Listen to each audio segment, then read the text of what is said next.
Bismillahirrahmanirrahim. Assalamualaikum warahmatullahi wabarakatuh. Hadirin pendengar yang dirahmati Allah, sahabat Serambi Aceh yang berbahagia. Mengapa kita harus menutup aurat? Mungkin kita telah sering mendengar kata-kata bahawa sebagai Muslim kita wajib menutup aurat, atau sebagai wanita beriman kita wajib memakai jilbab. Namun apa sebenarnya aurat, jilbab, dan ada beberapa kata yang lain yang berhubungan dengan aurat ini yang telah sering kita dengar namun kita kurang paham akan maknanya. Pada kesempatan ini kami akan berusaha menguraikan sedikit dengan segala keterbatasan ilmu yang kami miliki tentang masalah aurat.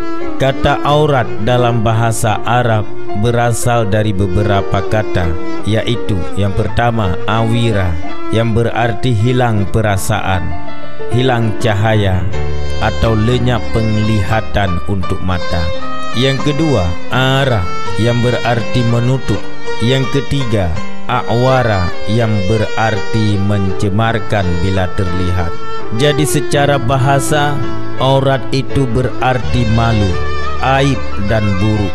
Secara luas, aurat itu dapat kita artikan sebagai sesuatu anggota tubuh yang ada pada manusia yang harus ditutupi dan dijaga sedemikian rupa agar tidak menimbulkan kekecewaan dan rasa malu. Setelah kita mengetahui pengertian aurat, maka kita membutuhkan alat untuk menutup aurat tersebut.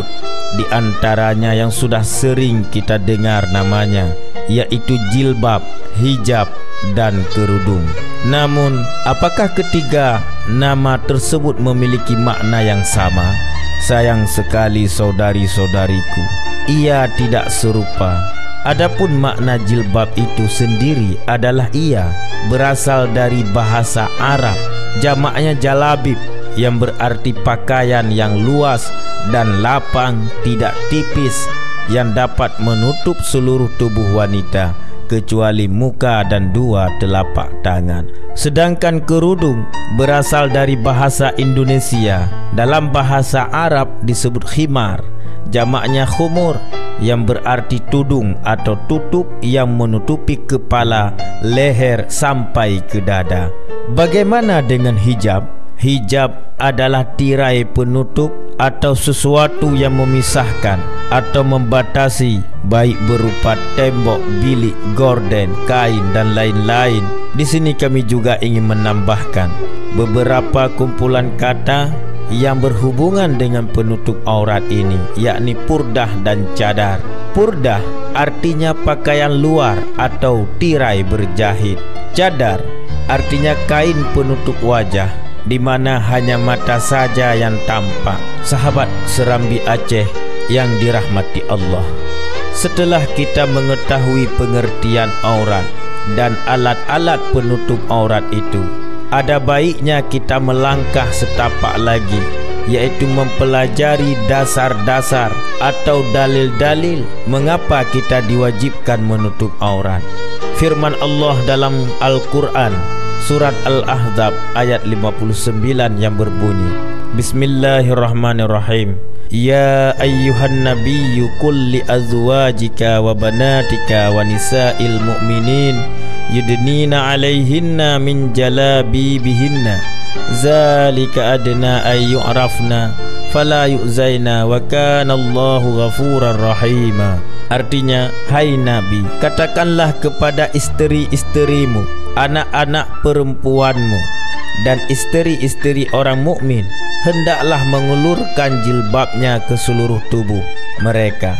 Yang demikian itu supaya mereka lebih mudah dikenal, karena itu mereka tidak diganggu, dan Allah adalah Maha Pengampun lagi Maha Penyayang. Firman Allah dalam surat An-Nur ayat 31 yang artinya, katakanlah kepada wanita-wanita yang beriman, hendaklah mereka menahan pandangannya dan memelihara kemaluannya, dan janganlah mereka menampakkan perhiasannya kecuali yang biasa tampak darinya, dan hendaklah mereka menutup kain kerudung ke dadanya.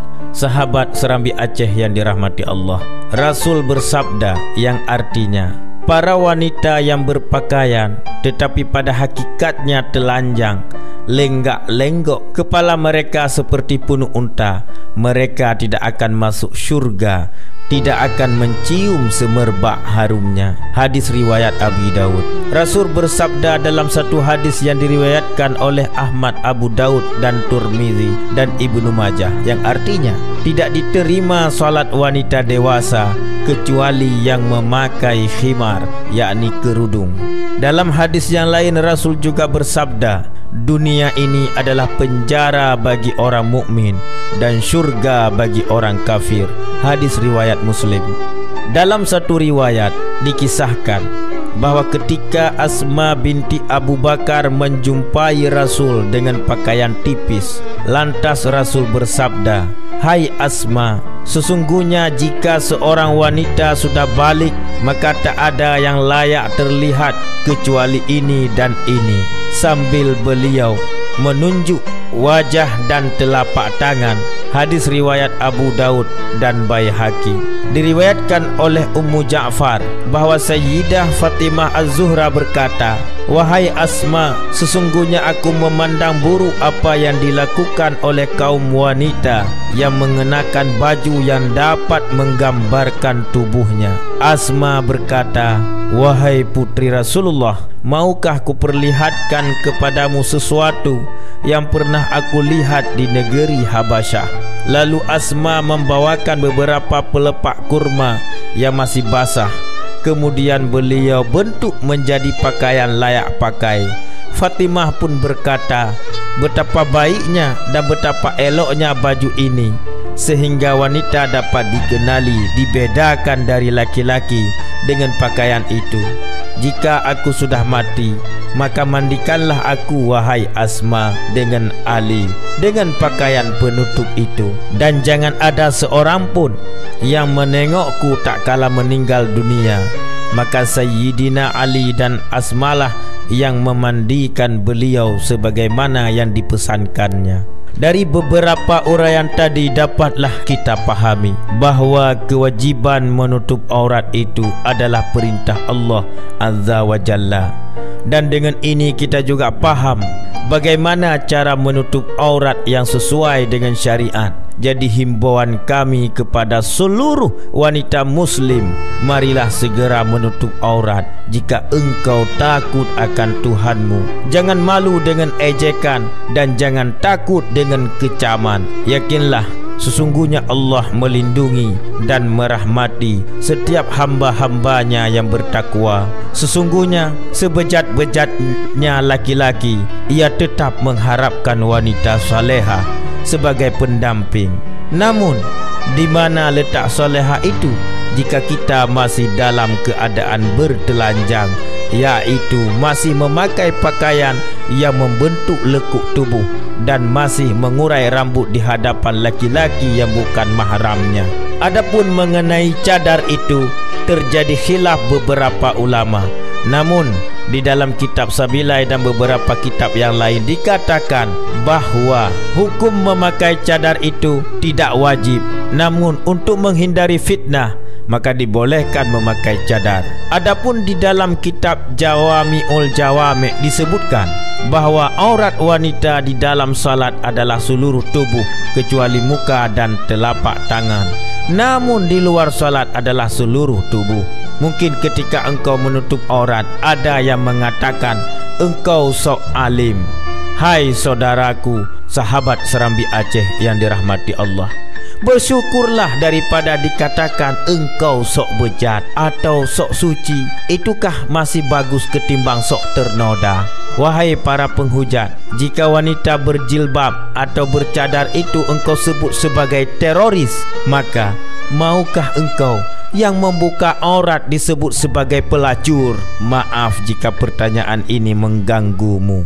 Jika yang memakai jilbab dan bercadar engkau panggil ninja, kenapa tidak menutup aurat itu engkau sebut Tarzan? Maaf sekali lagi, hai saudari-saudariku, marilah kita merenungi apa yang telah daku sampaikan. Semoga renungan ini menjadi tambahan ilmu bagi kita semua. Assalamualaikum warahmatullahi wabarakatuh.